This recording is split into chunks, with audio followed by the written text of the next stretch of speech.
IFM Report.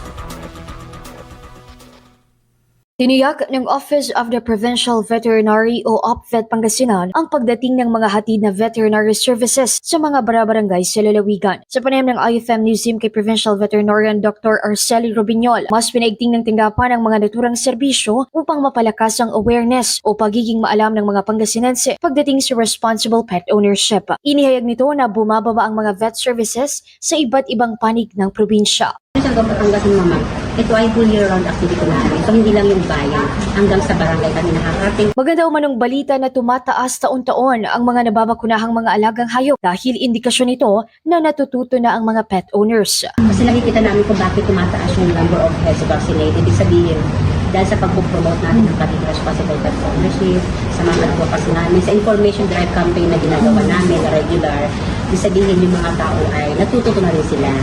Magpapatuloy naman ang serbisyo ng Provincial Veterinary sa buong taon na mas pinaigting lamang ngayong buwan alinsunod na rin sa pakikiisa sa Rabies Awareness Month. Samantala, bahagi rin ng advocacy ng tanggapan ang pag-aalaga sa mga alagang hayop lalo na ngayong nararanasan ang mainit na panahon. Mula rito sa IFM Dagupan, ito si Idol Ron Araca, Tatak IFM.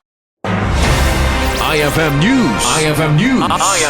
IFM News.